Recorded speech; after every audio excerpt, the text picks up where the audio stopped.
Bismillahirrahmanirrahim. Assalamualaikum warahmatullahi wabarakatuh.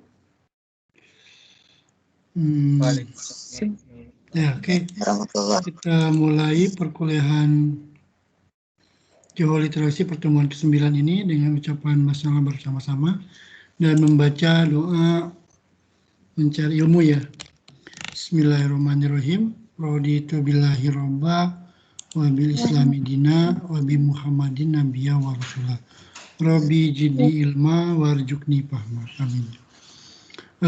Hari ini kita mulai perkuliahan lagi seperti biasa ya. Presentasi dari kelompok dengan presentasi membawakan materi komitmen skill dari Adam Mawali ya sama Aisyah. Bisa share PowerPoint-nya? Adam? Silakan share PowerPoint-nya.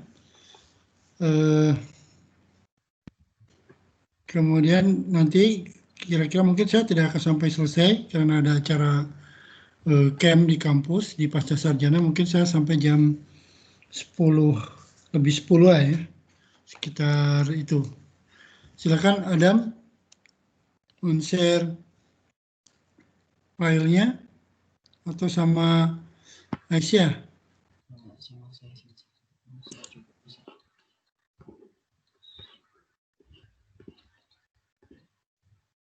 Adam sama Adam. Silakan. Saya kasih waktu untuk presentasi kelompok Adam untuk mempresentasikan tentang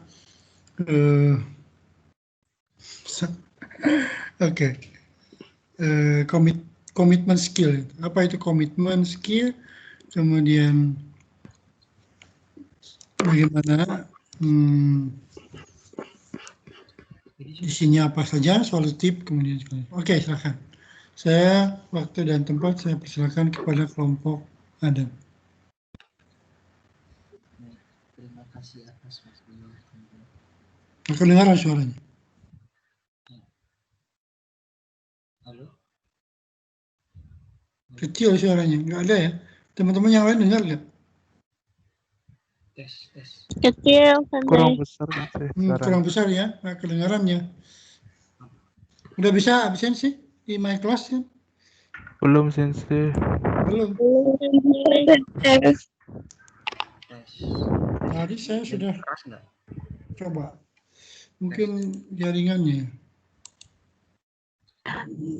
Di saya masih server error kayak gitu, Sensei. Mungkin banyak yang pakai hari ini.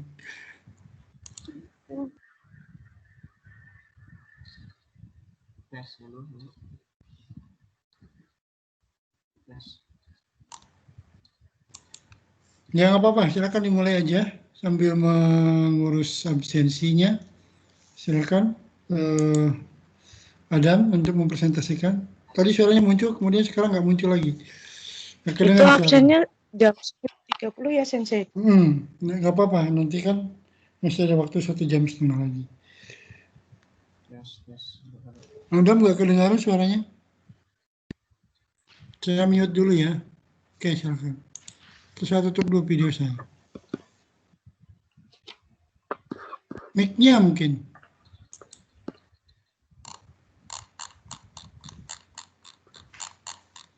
Tes, halo. Oke, kedengaran. Saya pakai 2 akun. Oke.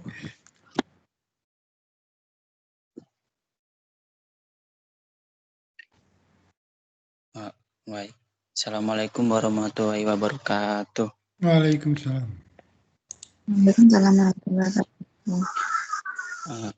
Saya perkenalkan, nama saya Adam Mawali dan rekan saya Aisyah Jolanda akan mempresentasikan apa itu komitmen skill. Di agendanya ada 4. Yang pertama yaitu komitmen skill, yang kedua kolaborasi, yang ketiga penuh perhatian, yang keempat solutif. Untuk yang komitmen skill akan dijelaskan oleh rekan saya kepada Jola. Saya persilakan waktu dan tempatnya. Ya, terima kasih Adam. Yang pertama saya akan menjelaskan tentang komitmen skill. Next. Komitmen skill adalah tindakan atau kualitas secara sukarela dalam mengambil atau memenuhi kewajibannya dan tanggung jawab dalam hal apapun yang dikerjakan.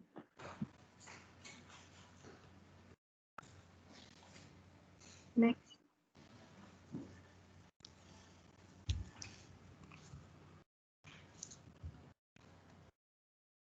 Ada juga ciri-ciri komitmen secara umum. Yang pertama, dalam suatu komitmen terdapat perjanjian yang disepakati baik terhadap diri sendiri maupun terhadap orang lain.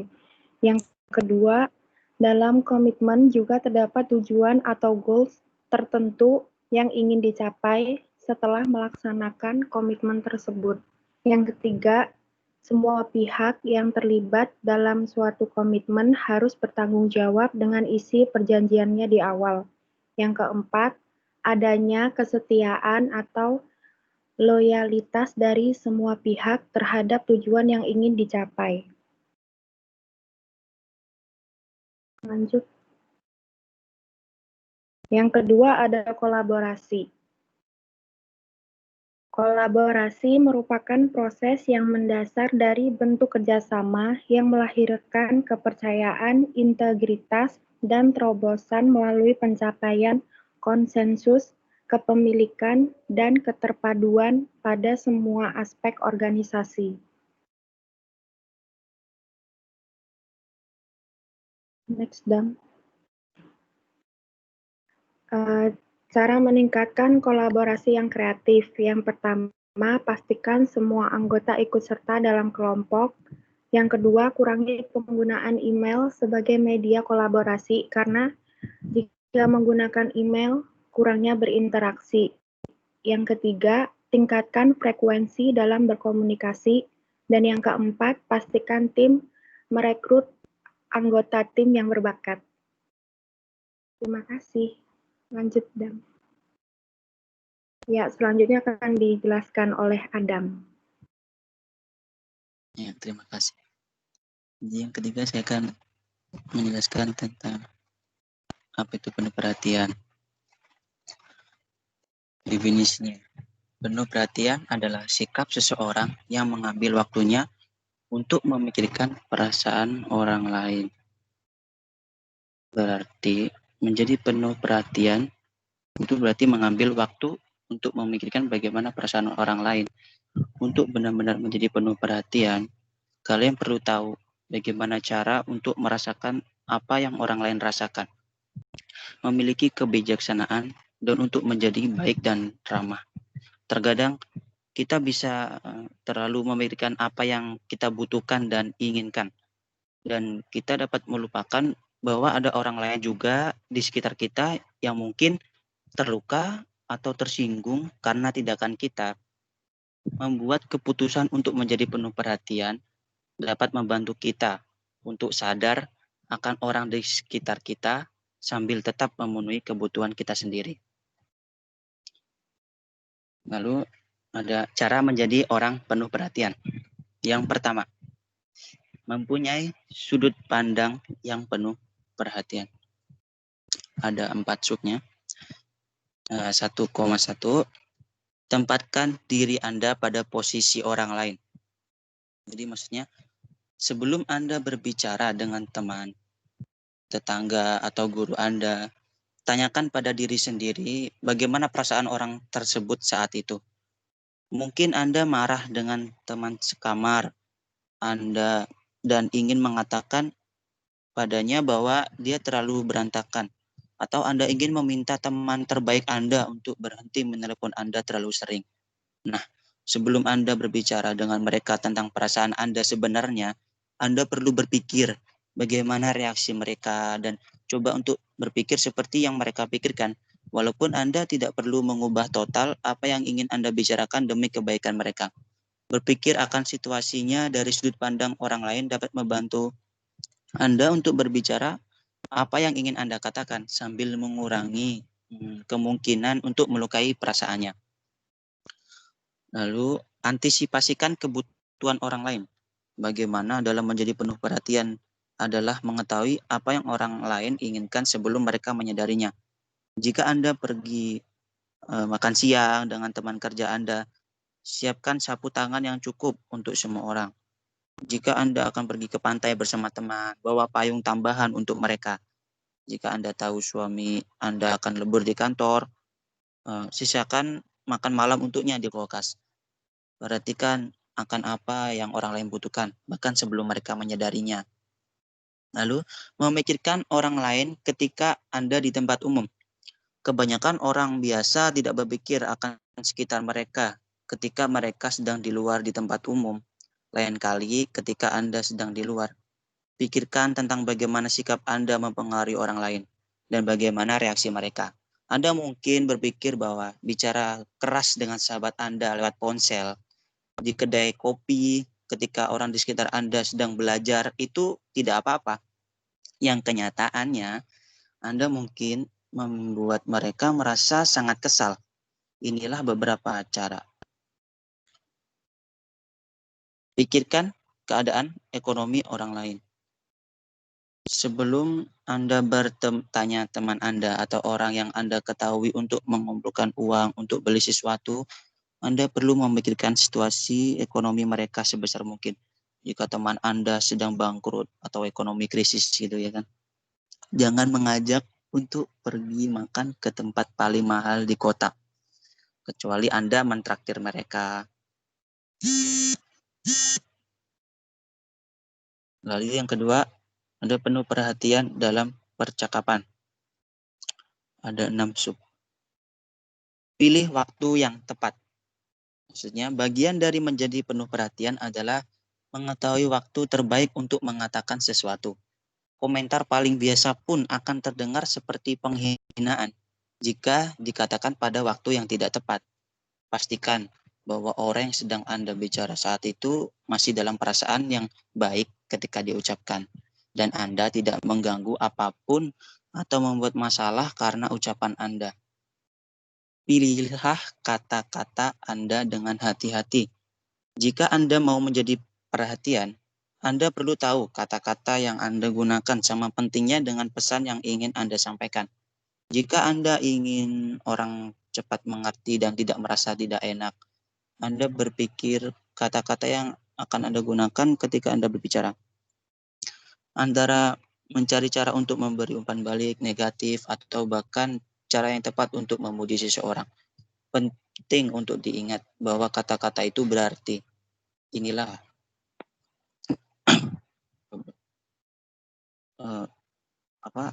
jangan memonopoli percakapan. Hal lain orang yang tidak peduli biasa lakukan adalah terus berbicara tanpa henti, tanpa sadar bahwa orang lain sama sekali tidak peduli. Tidak apa-apa jika Anda mempunyai sebuah cerita menarik untuk diceritakan. Namun, jika Anda selalu berbicara dan tidak membiarkan orang lain berkata, itu namanya tidak peduli. Lain kali ketika Anda berbicara dalam sebuah kelompok atau dengan individu lain, sadarlah beberapa banyak Anda berbicara dibandingkan dengan orang lain. Pastikan Anda memberi orang lain kesempatan untuk berbicara. Tanya, bagaimana keadaan mereka dan bagaimana perasaan mereka. Ini benar-benar penuh perhatian. Ucapkan terima kasih. Untuk berterima kasih kepada orang lain dengan ikhlas dan jujur atas apa yang telah mereka lakukan terhadap kita. Juga merupakan baik budi. Anda bisa berterima kasih untuk hal besar seperti membiarkan Anda untuk menginap di tempat mereka selama Anda mencari apartemen baru, atau hal kecil seperti membawakan kopi untuk Anda. Tidak sepeduli sekecil apapun perbuatannya, yang penting untuk mengucapkan terima kasih kepada orang sehingga mereka tahu bahwa Anda menghargai mereka. Yang ke-2,5, minta maaf ketika Anda berbuat salah. Orang yang penuh perhatian juga memiliki kekurangan.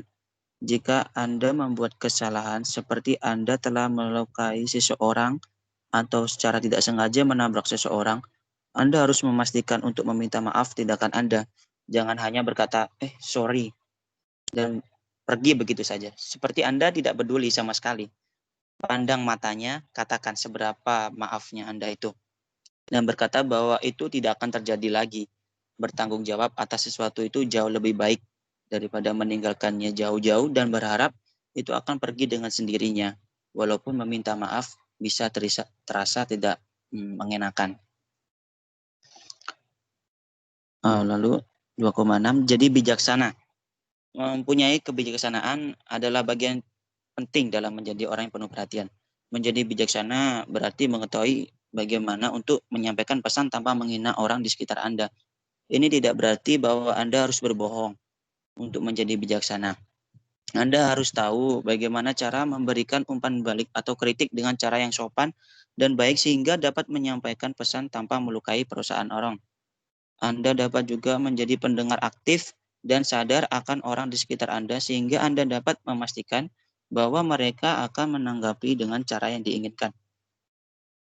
Yang ketiga, bertindak penuh perhatian. Subnya ada 6 juga. 3,1. Lakukan perbuatan baik untuk orang ketika Anda melihat bahwa mereka membutuhkan bantuan. Menjadi penuh perhatian berarti menyadari kapan seseorang akan membutuhkan bantuan sebelum mereka memintanya.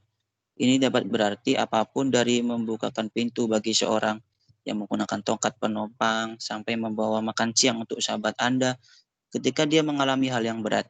Selama Anda tidak menolong orang yang tidak membutuhkan bantuan, Anda akan bertindak penuh perhatian. Awasi semua situasi besar atau kecil. Apakah Anda dapat membantu seseorang? Selalu amati jika seseorang membutuhkan sesuatu, walau dia tidak berani untuk memintanya. Lalu, mempunyai sikap yang baik. Bagian lain dalam menjadi penuh perhatian adalah menunjukkan sikap yang baik. Jika Anda ingin bersikap baik terhadap orang lain, Anda tidak boleh kasar, berisik, atau mengganggu dalam situasi sosial. Anda tidak harus menjadi seperti pangeran. Namun, Anda harus dapat mempunyai sikap dasar yang baik sehingga orang di sekitar Anda merasa nyaman. Antara berjalan dengan teman atau berkunjung ke acara ulang tahun nenek, Anda harus menunjukkan sikap baik. Walau arti dari sikap baik berubah sedikit tergantung dari orangnya. Membagi. Maksudnya cara lain untuk menjadi penuh perhatian adalah dengan membagi dengan orang lain. Mungkin Anda membawa sekotak kue lezat dari ibu Anda dan tidak sabar untuk memakannya. Namun Anda perlu bertanya kepada teman kerja Anda, apakah mereka mau. Mungkin Anda membawa stiker yang keren ke sekolah dan Anda tidak sabar untuk mendekorasikannya ke buku catatan Anda. Tanya kepada teman, apakah mereka ingin melakukannya bersama. Anda dapat juga membagikan baju tempat Anda dan atau suatu hal lain yang berarti kepada Anda dan orang sekitar Anda. Ingat, jika Anda membagikan sesuatu yang tidak Anda pedulikan, itu namanya bukan berbagi. Lalu ada tepat waktu. Salah satu hal paling egois yang Anda dapat lakukan adalah menganggap bahwa waktu Anda itu lebih berharga dibandingkan orang lain. Anda mungkin melakukan ini secara tidak sengaja. Namun jika Anda datang telat, terutama jika Anda kebiasaan telat, ini dapat memberikan pesan terhadap orang lain bahwa Anda tidak begitu peduli dengan waktu mereka. Antara telat masuk ke kelas 5 menit, setengah jam, telat kerja atau 45 menit telat untuk bertemu dengan teman, untuk makan siang, ini benar-benar akan membuat orang lain merasa kesal dan berpikir bahwa Anda tidak peduli akan waktu mereka. Lalu, lakukan tindakan baik secara acak. Maksudnya, bagian lain dalam menjadi penuh perhatian daripada hanya berbuat baik terhadap orang yang Anda kenal dan cintai, Anda dapat juga menjadi baik terhadap orang asing, terutama mereka yang membutuhkan bantuan. Anda dapat menahan pintu untuk orang-orang, memberi tip di kedai kopi terdekat, memberi pujian kepada orang yang Anda lewati di jalan, memberikan tiket parkir yang masih ada waktu 1 jam kepada orang yang baru saja masuk ke parkiran, atau membantu membawakan barang belanja orang tua ke mobilnya. Lalu, jaga tempat Anda agar tetap bersih. Ini penting untuk menjaga tempat Anda tetap bersih. antara Anda hanya ingin menjadi tamu rumah, tempat sekamar, atau anggota keluarga yang penuh perhatian, atau menjadi manusia yang penuh perhatian. Jika Anda tinggal sendirian, Anda tetap perlu membersihkan tempat Anda juga kan? Namun, Anda perlu lebih baik budi jika ada orang lain sekitar Anda. Bersihkan tempat tidur, buang sampah, atau bersihkan piring Anda, dan jangan membuat orang lain yang melakukannya untuk Anda. Lalu ada tips dan peringatan. Tipsnya ada 4. Yang pertama, yaitu lakukan hal baik terhadap orang lain. Yang kedua, sabarlah ketika mencoba untuk melakukan sikap ini. Yang ketiga, latihan akan membuat Anda terbiasa. Yang keempat, cara lain untuk melatih menjadi penuh perhatian adalah sukarela untuk bekerja dengan anak-anak. Pastikan bahwa Anda percaya akan apa yang mereka pikirkan, walaupun Anda sebenarnya tidak percaya. Lalu peringatannya. Menjadi penuh perhatian itu bagus, namun jangan menjadi buta dan masuk dalam perangkap. Jika Anda merasa bahwa seseorang itu memanfaatkan kebaikan Anda atau menyuruh Anda untuk melakukan sesuatu yang terlihat berbahaya, memalukan, atau ilegal, berhentilah segera dan beritahu seseorang yang Anda percaya. Lalu ada solutif. Definisi. Para ahli, solusi adalah jalan keluar atau jawaban dari suatu masalah. Sedangkan menurut saya, solusi adalah cara atau jalan keluar dari suatu masalah tanpa adanya subjektivitas yang bisa membuatnya menjadi solusi yang terbaik. Maksudnya itu, contohnya ya, ketika ada masalah meluapnya air selokan pada saat hujan lebat di lingkungan rumah kita, masalah ini tentu tidak dapat diberikan dan harus dicarikan solusinya, ya kan? Jika kita menggunakan solusi yang subjektif, seperti dengan membangun pagar beton di sekeliling rumah kita sehingga air tidak masuk ke dalam rumah kita, maka solusi ini hanya baik untuk kita sendiri dan tidak menyelesaikan masalah sepenuhnya. Nah, karena luapan air selokan dapat mengalir ke rumah tetangga yang lebih rendah, perlu solusi yang lebih objektif dan menyasar langsung ke inti masalahnya. Misalnya, dengan membersihkan selokan dari sampah atau memperbesar lebar selokan sehingga air mengalir lebih lancar. Sehingga kita juga baik, kita juga dapat hal yang baik, tetangga juga dapat hal yang baik. Lalu ada cara mendapat solusi dari suatu masalah dan tips menjadi orang solutif. Yang pertama, cara mendapat solusi dari suatu masalah. Yang pertama, mengenali masalah yang terjadi. Setelah mengenali, yang kedua, mencari tahu fakta atau yang melatar belakangi masalah tersebut.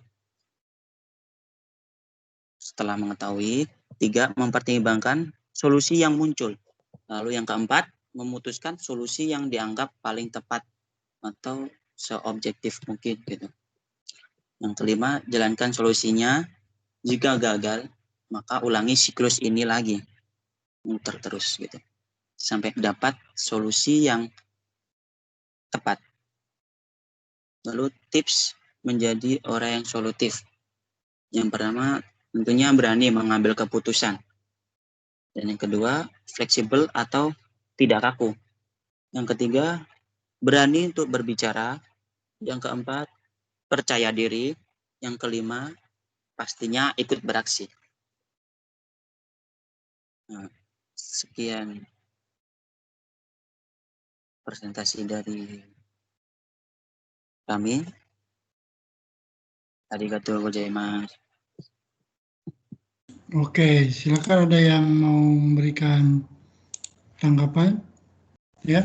Tadi tentang komitmen itu ada poin-poinnya yaitu kolaborasi ya, kerjasama, penuh perhatian dan solutif. Jadi komitmen itu kan sudah sering kita dengar bahwa kamu nggak komit gitu ya.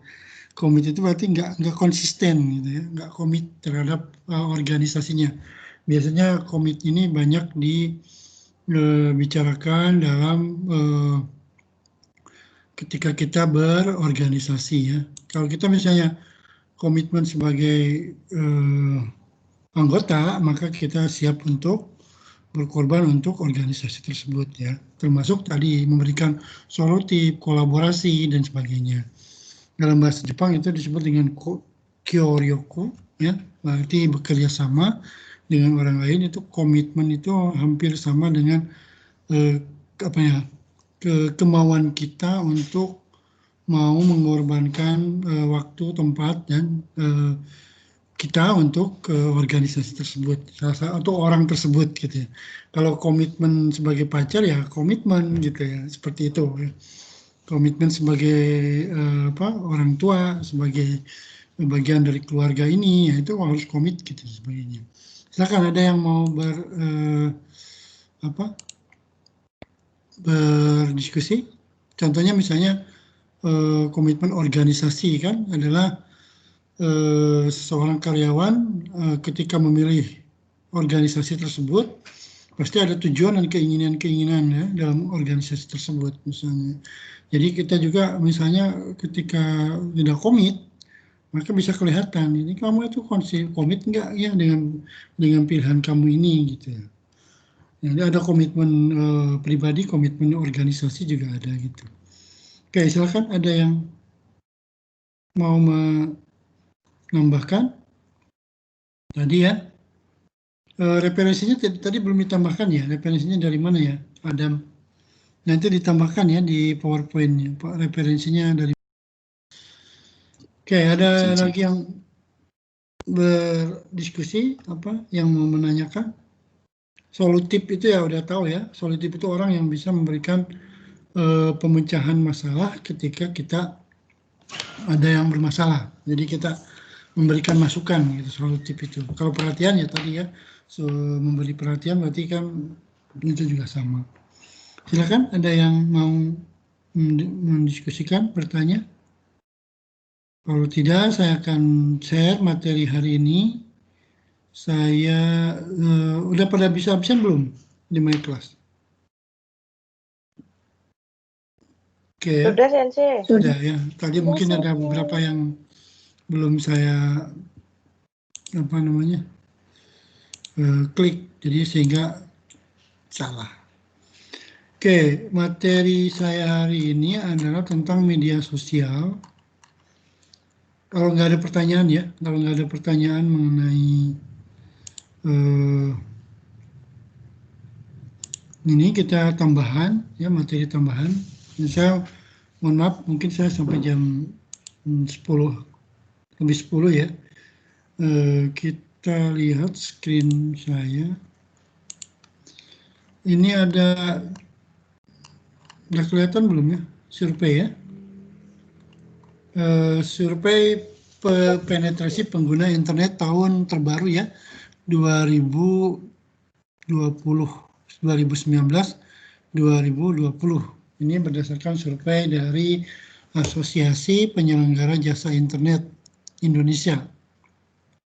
Kalau di buku saya yang lama itu data tahun 2016. Nah ini saya ingin update menjadi tahun terbaru, yaitu tahun 2019-2020. Pengguna internet tahun ini ada sekitar 196 juta ya, dari populasi penduduk Indonesia 266.191 jiwa. Berarti kita itu hampir 270 juta ya, pengguna hampir mendekati 200 juta. Jadi hampir 73% ya orang Indonesia sudah memakai internet. Ini tambahannya lebih dari 10% atau mungkin sekitar 10% dari tahun 2018, yaitu sekitar 64%. Artinya hampir semua pengguna Indonesia itu 70%-nya, 73,7%-nya adalah pernah menggunakan internet. Jadi di sini adalah salah satu ciri dari pengguna internet itu ya pasti pegang HP gitu kan. kemudian berbisnis pemakai internet juga ada. Semua sekarang itu kalau udah 73% itu udah paling sudah tidak bisa hidup tanpa internet gitu. Sudah tidak bisa hidup tanpa kehadirannya internet. Nah, internet itu identik dengan handphone. Jadi handphone itu sudah berada di genggaman kita dan semua informasi yang ada di internet khususnya itu sudah bisa dibaca oleh semua. Jadi yang 30% itu berarti yang 27% itu ya paling orang tua yang tidak pernah memakai handphone gitu ya. Sehingga mungkin tahun 2021 nanti akan naik ke 80% untuk pengguna internet ini.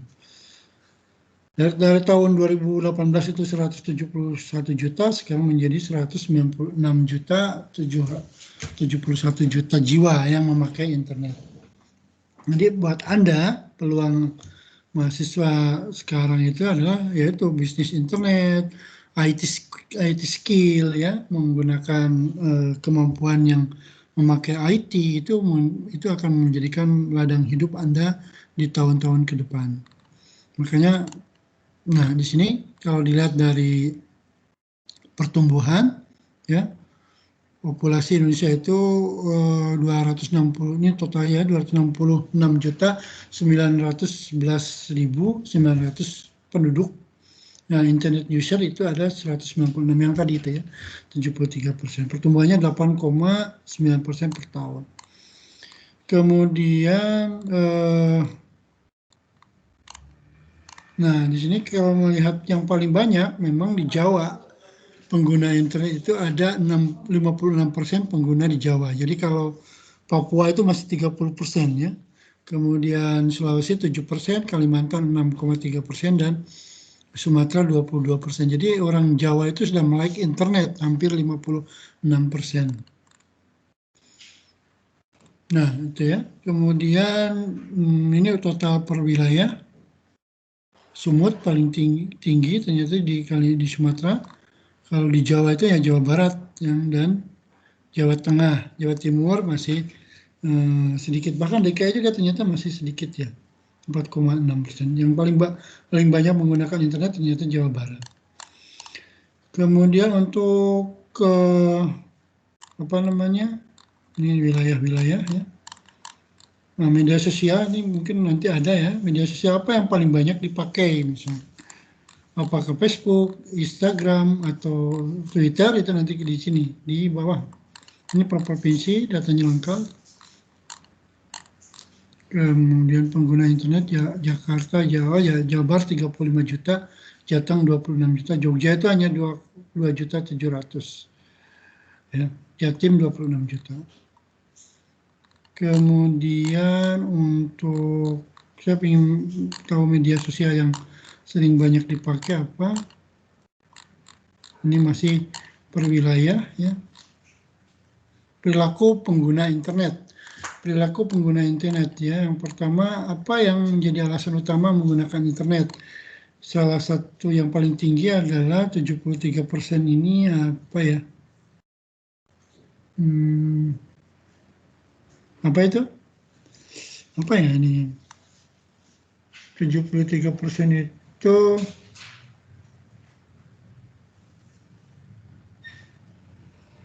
apa ya? Apa alasan utama tidak menggunakan internet? 73% tidak tertarik, tidak berguna untuk saya. Ini kalau tidak menggunakannya. Nanti ada yang tidak tertarik juga. Sampai seberapa lama Anda menggunakan internet? Banyak yang menggunakan 19,2% itu 1 bulan itu atau 1 sampai 1 bulan ini. Ini bacanya gimana ya? Tidak jawab. Ini perlu dilihat nanti. Anda bisa lihat nanti saya akan share di ini apa namanya? My Class. Seberapa sering Anda terhubung internet melalui komputer desktop? Ini Anda 73,2% tidak pernah ya. Kemudian ada yang sebulan sekali, ada yang setiap hari 9,5%. Yang pakai laptop itu juga setiap hari ada sekitar 20%, kemudian smartphone ini yang paling banyak ya, setiap hari 95,45%. Jadi hampir rata-rata semua pengguna internet di Indonesia itu memakai smartphone. Semuanya menggunakan kuota dari telepon seluler 97%. Kemudian bagian ada alasan kedua yaitu tadi menggunakan dari operator ya. Ini. Nah ini kemudian ini untuk hotspot, kemudian rata-rata waktu ya. Ini nanti bisa dilihat Anda. Saya ingin tahu pengguna media sosial yang paling banyak itu apa ya. Ini datanya lengkap sekali.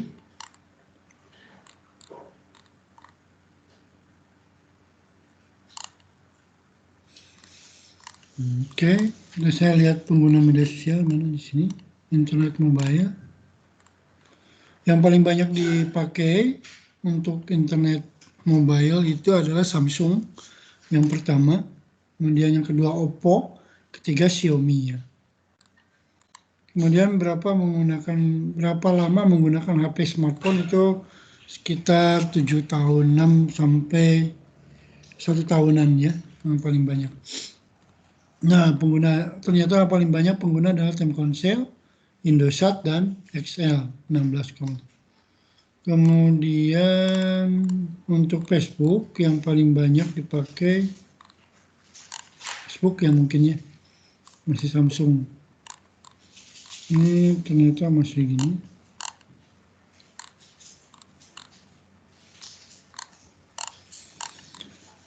Nanti saya akan capai yang ini ya. Ini nih, operator, terus fix internet di rumah. Ini masih kita lewati aja. Ini datanya lengkap sekali.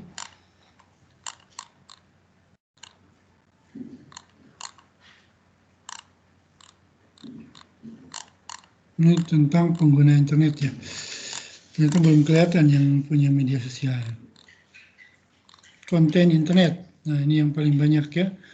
Sebutkan konten internet di media online yang paling sering dikunjungi. Ada 20% itu adalah tidak pernah berkunjung ya. 20,8% itu tidak pernah berkunjung.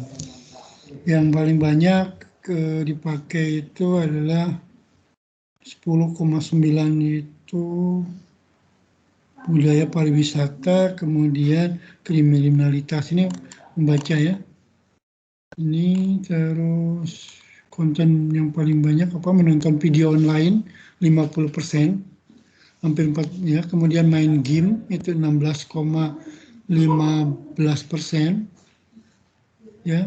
Kemudian tidak tahu ada 8,4. Kemudian barang juga di sini yang paling banyak itu fashion ya, yang paling laku itu, dan 43 ini apa?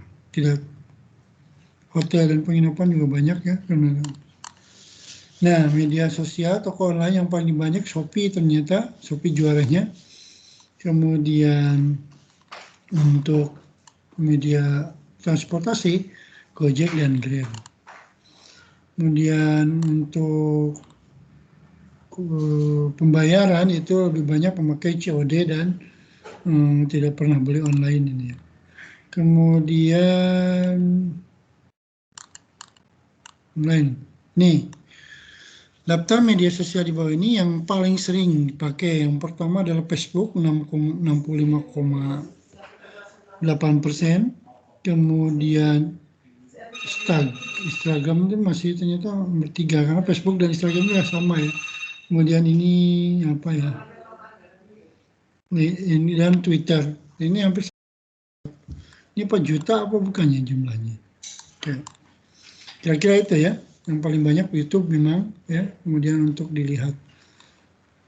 Oke, yang sering konten itu dunia film ternyata di YouTube. Ini Anda bisa lihat semuanya ya. Media sosial, kemudian sebutkan yang paling Anda kunjungi dan sebagainya. Oke. WhatsApp juga ternyata paling banyak dipakai untuk perpesanan media sosial.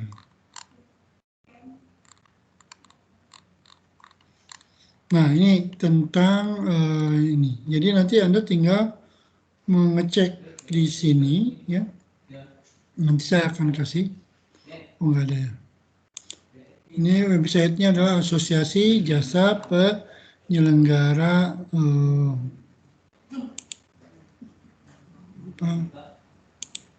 Internet ya. Asosiasi Penyelenggara Jasa Internet. Ini saya ingin tahu itu supaya Anda bisa melek di situ ya. Oke, ada pertanyaan dari teman-teman, silakan untuk ini. Atau yang tadi masih belum bertanya, siapa yang punyanya Adam Awali? Ada? Oke, kalau gitu saya lihat di absensi dulu di my class, apakah sudah pada absensi?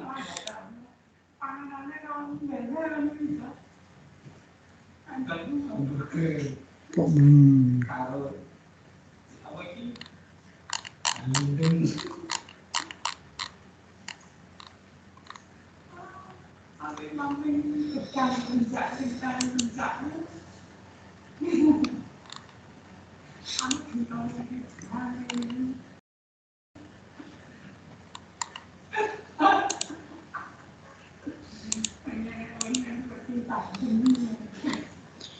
Raihan ada, Raihan nggak?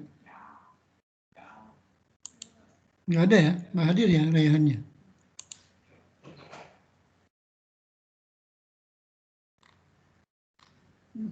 Oke, berarti Raihan ini ada kok. Kok belum absen di my class? Absen, Sensei.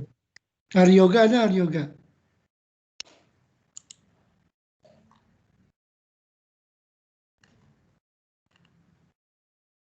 Aryoga berarti yang tidak ada ya?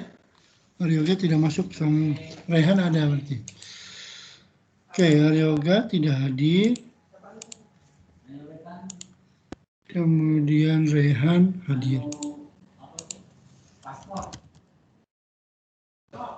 Oke, semuanya hadir. Silakan, ada pertanyaan atau masukan? Sensei, saya mau Silakan. yang JLPT hari Siapa? tentang JLPT yang hari Jumat itu, Sensei, nggak apa-apa kan? Oh, boleh. Apa itu? Yang tryout ya, tryout Norikusikeng ya. Sudah pada daftar belum? Belum, Sensei, baru mau daftar. Sudah. Nah. Ya, silakan nanti daftar. Sistem tesnya bagaimana ya, Sensei? Nanti kita pakai MS Team untuk kayak gini. Kemudian nanti saya akan kirimkan link Google Form-nya. Kemudian Anda kerjakan sesuai dengan waktu yang dikasih. Ya, di rumah ya, online tetap gitu. Misalnya saya share kayak gini gitu ya. Saya share soal itu, kemudian nanti silakan Anda mengerjakannya dalam waktu 30 menit. Misalnya ya, saya coba, misalnya saya share soalnya. Nah, nanti soalnya itu ada di MS Team, tapi memakai Google Form, tersambung ke Google Form, sehingga nanti nilainya itu langsung bisa ketahuan. Gitu. Jadi mengerjakan Google Form sambil MS Team-nya online gitu. Ya, Cokai juga begitu. Jadi kayak kalau bahasa Inggris itu kayak apa ya, mengerjakan TOEFL itu kan online juga bisa. Kayak gini nih ya. Ini kalau contoh yang bahasa Inggris ya. Jadi online tes gitu. Nah, jadi harus jujur gitu. Nah, nanti ada N3 dan N4. N4-nya itu jam pagi, N3-nya siang. Kira-kira 2 jam melaksanakan itu. Cokai dan Mojigoi Sena Dokai. Nanti saya dan teman-teman akan membuat soal online kan melalui Google Form. Contoh seperti gini ya, saya akan kasih link Google Form, kemudian kalau saya itu kayak gini tes LTC ya, di LTC itu harusnya sih memang pakai Zoom atau pakai apa gitu biar kelihatan Anda bekerja sendiri atau tidaknya gitu.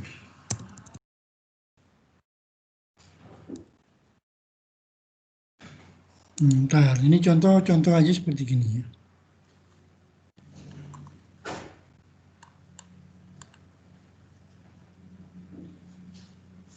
Tapi jangan diisi ya, ini contoh aja ya.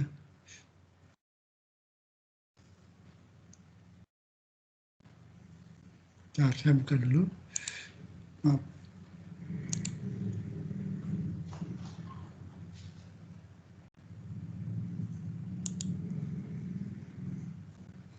Mana ya? Jadi teman-teman tuh ikutan aja yang N5 atau N3 atau N4. N4 aja nggak apa-apa dulu lah. Kalau misalnya N3 belum yakin ya. Ini contohnya mana belum muncul.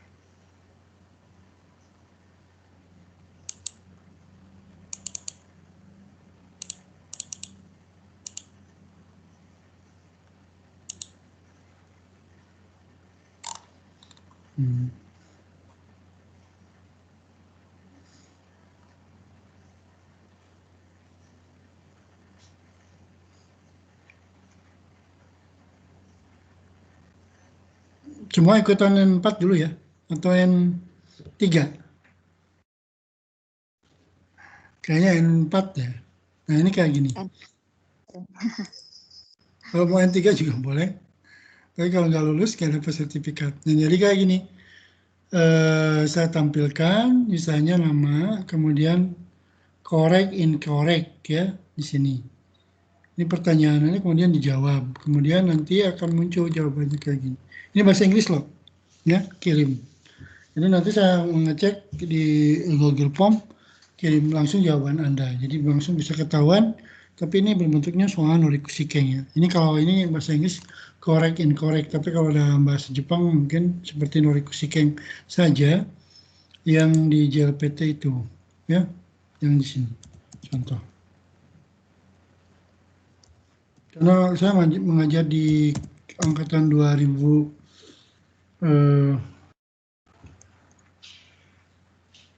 itu hanya jual literasi, jadi tidak mengajar ini. Contoh misalnya begini, ya. N4. Kalau ini kan hanya contoh simpel ya, menjawab pertanyaan kayak gini. Apa-apa ini dijual literasi juga saya menggunakan bahasa Jepang. Ini leletnya. Nanti soalnya Anda tinggal menjawab di online, nggak usah pakai lembar jawaban. Kemudian nanti langsung saya lihat hasilnya di Google Form itu udah kelihatan. Misalnya kayak gini, ya. Nah, ini kan hanya latihan. Coba kira-kira yang nomor 1 apa jawabannya? Tadi yang bertanya siapa? Coba sambil belajar. Asri? Coba Asri bila jawab. Mana yang betul? Ini Majigoi.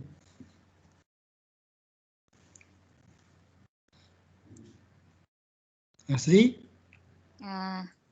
Lupa sensei.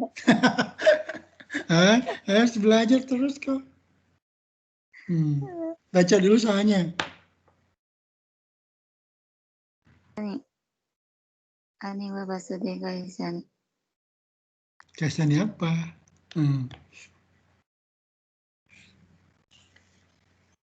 Harus belajar dulu. Kalau nggak belajar nggak akan lulus tes itu. Jadi di sini kayote imas. Kayote itu artinya pulang pergi ke perusahaan dengan bis gitu ya. Nah kalau ini kan hanya simulasi jawabannya misalnya. Kemudian yang kedua, fune de nimotsu o okurimasu. Okurimasu itu kanjinya seperti apa? Misalnya yang ini. Ini kan pakai maru dan kan ya. Ini cokai kayak gini. Nah, kayak gini ya. Nah, nanti ini goi, ini maju goi. Supade morata resi to miruto nanikao kataka wakarimasu. Ya di sini pasporto bango shirasete kudasai. Nah, shirasero ini sama dengan oshiru. Tidak mungkin sama dengan utsusite atau nauste dan kimete. Gitu. Saya akan kasih jawabannya di sini dari pertanyaan 1 sampai 15 itu sekitar 2 jam. Ya. 3 kali pemberian soal dan pengawasnya juga nanti berganti-ganti. Ada saya, ada yang lain. Ya, untuk Norikusiking silakan Anda latihan yang ini ya. Di JLPT sampel N4.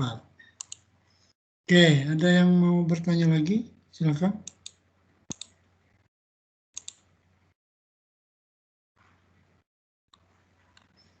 Kalau ada, silakan.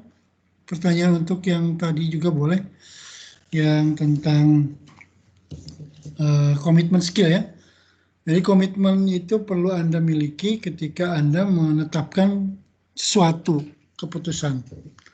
Jadi kalau tidak komitmen berarti Anda dianggapnya orang yang ingkar janji atau yang dalam bahasa agamanya itu munafik ya. Munafik itu berjanji tapi tidak ditepati. Kalau mendapat amanah, khianat. Itu munafik ya.